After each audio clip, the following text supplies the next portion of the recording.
போன வீடியோவில் இந்த செவத்துல ஏன் இந்த மாரி புரிஞ்சு கொத்துதுன்றத சொல்லியிருக்கேன். அதை பார்க்காதவங்க டிஸ்கிரிப்ஷன்ல வீடியோ கொடுத்துருக்கேன், அதை பாருங்க. இந்த ரிப்பேரை எப்படி சரி பண்றதுன்னு இந்த வீடியோல பார்க்கலாம்.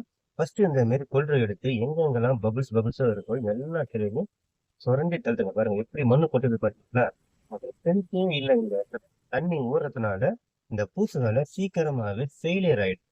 எப்படி பொருந்தி கொட்டி எவ்வளவு பள்ளம் இவ்வளவு 1/4 இன்ச்சு பள்ளம் இருக்கும். இதுல இவ்வளவு பள்ளம் இருந்ததுன்னா அது கொட்டிக்கினே தான் இருக்கும். நல்ல ஆனா பூசோடு வந்து பாத்தீங்கன்னா இந்த இடத்துல ஸ்ட்ராங்கா தான் இருக்கு. நாம கொன்று வச்சு திறந்தும் போது அது நல்லா ஸ்ட்ராங்கா இருக்கிறது நமக்கு நல்லாவே தெரியுது.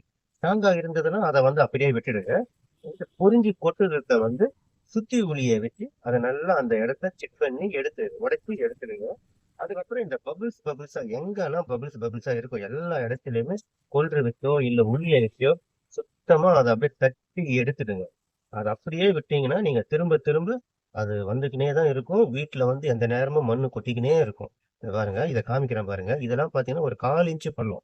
இந்த 1/4 இன்ச்சு பள்ளம் பாத்தீங்கன்னா இது வந்து நார்மலா கொள்ளு வச்சு சொரனாவே கொட்டுது. இதெல்லாம் வந்து பாத்தீங்கன்னா சுத்தி புளி வச்சு உடைச்சிடுங்க, உடைச்சி எடுத்துருங்க. அதே மாதிரி இந்த இந்த கார்னரை பாருங்க.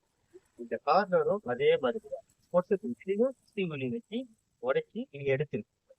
பாருங்க, நல்லா பாருங்க. இந்த பபிள்ஸ் எல்லாம் எங்கெங்க இருக்குன்றத நல்லா காமிக்கிற பாருங்க.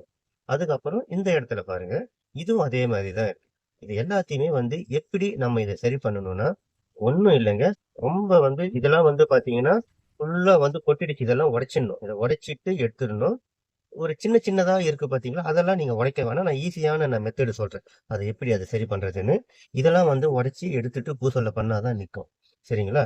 அந்த ஈஸியான மெத்தட் என்னன்னா ஒண்ணுமே இல்ல. ஒரு பாண்டுல தண்ணி ஊத்திக்கிங்க. கொஞ்சமா தண்ணி ஊத்திட்டு அதுல டாக்டர் பிக்ஸெட்டு ஒயிட் கலர் இந்த பால் மாதிரி இருக்கும், ஆரஞ்சு கலர் டப்பால வரும்.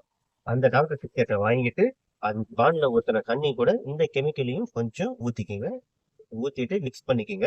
மிக்ஸ் பண்ணிட்டு அதுக்கு மேல சிமெண்ட் எவ்வளவு வேணுமோ கொஞ்சம் கட்டியா வர மாதிரி, ரொம்ப தண்ணியா இருக்கக்கூடாது, கட்டியா வர மாதிரி அப்படியே அந்த இதுக்கு போட்டு இது வச்சுக்கோங்க. இந்த இடத்துல எல்லாம் வந்து நல்ல பெருசு பெருசா இருந்தது, இதெல்லாம் உடைச்சாச்சு.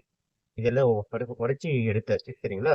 இப்ப அந்த பான்ல நீங்க மிக்ஸ் பண்ணி வச்சுக்கிற கெமிக்கலை எடுத்து இந்த இடத்துல எல்லாம் என்ன பண்ணீங்கன்னா ஃபர்ஸ்ட் வந்து அப்படியே வந்து அப்ளை பண்ணுங்க.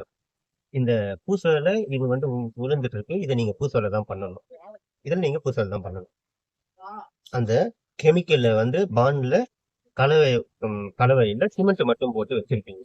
அது எல்லாத்தையும் எங்கெங்கெல்லாம் பொறிஞ்சி கொட்டி இருக்கோ அந்த இடத்தெல்லாம் சுத்தமா சுரண்டி எடுத்துட்டு இந்த மாவை வந்து அப்படியே டைரக்டாவே அப்ளை பண்ணுங்க. இதை நீங்க பண்ணாதீங்க, ஒரு கொத்தனார் தான் செய்வாரு, அவருக்கு தெரியும். இந்த மாரி அழகா பினிஷிங் வந்துடும். அந்த மாவு வச்சு நீங்க நல்லா அதை தேய்ச்சிங்கன்னா உடனே காஞ்சிடும். ரொம்ப நேரம் ஈரம்லாம் இருக்காது. ஒரு ஒரு நிமிஷத்திலேயே பாத்தீங்கன்னா அது காஞ்சிடும். சீக்கிரமாவே அதை நல்ல ஒரு பினிஷிங் வந்து கொடுத்துடலாம். நீங்க நார்மலா வெறும் சிமெண்ட்டை வச்சு நீங்க தண்ணியில போட்டு கலந்து நீங்க அப்ளை பண்ணீங்கன்னா அது காயறதுக்கு 3 மணி நேரம் 4 மணி நேரம் ஆகும். இதுவே நீங்க வாட்டர் ப்ரூஃப் கெமிக்கல்ல மிக்ஸ் பண்ணீங்கன்னா எஸ்பிஆர் இருக்கு, டாக்டர் பிக்சர் இருக்கு. உங்க எல்லாருக்குமே ஈஸியா வந்து டாக்டர் பிக்சர் தான் வந்து உங்க எல்லாருக்குமே கேட்குது. அதனால நீங்க டாக்டர் பிக்சர்ட்டையே நீங்க வாங்கிக்கோங்க. எனக்கு எஸ்பிஆர் வந்து கிடைச்சது. நான் எஸ்பிஆர் வச்சுதான் நான் எல்லாமே நான் இதை பண்ணேன். எஸ்பிஆர் வச்சு பண்ணேன். நீங்க அந்த கெமிக்கல் பாத்தீங்கன்னா போட்டு நீங்க செவுத்துல தேய்க்கும் போதே பாத்தீங்கன்னா சீக்கிரமாவே செட் ஆயிடும். பினிஷிங்கும் உங்களுக்கு ஈஸியா வந்துடும். அந்த மாதிரி பண்ணீங்கன்னா உங்களுக்கு நல்ல அழகா பினிஷிங் ஆயிடும். அதுக்கப்புறமா இதுக்கு மேல வந்து நீங்க பெயிண்ட் வந்து நீங்க அடிக்காதீங்க. நீங்க பெயிண்ட் அடிச்சீங்கன்னா உங்களுக்கு திரும்பவும் இதே பிரச்சனை அடுத்த ஒரு வருஷத்துல வந்துடும். ஏன்னா இதை நான் ஏற்கனவே இதை சரி பண்ணிட்டேன். ஒரு வருஷத்துக்கு முன்னாடியே சரி பண்ணி திரும்பவும் இந்த பிரச்சனை வந்துருக்கு. இப்போ சரி இதை நான் அப்படியே விட முடியாதுன்ட்டு திரும்பவும் இதை சரி பண்ணிட்டேன். பழையபடி பெயிண்ட் அடிச்சுன்னா இதே பிரச்சனை திரும்பவும் அடுத்த 1 வருஷம் 1.5 வருஷத்துல வரும். இதுக்கு வேற மெத்தட் இருக்கு. திரும்பவும் இந்த பிரச்சனை வராம இருக்கு, வேற மெத்தட் இருக்கு. அது என்ன மெத்தட்ன்றத உங்களுக்கு நான் அடுத்த வீடியோல சொல்றேன். கேரண்ட்க்கு இந்த செவுத்துல நீங்க கை வைக்க வேணாம். அந்த அளவுக்கான சூப்பரான மெத்தடு.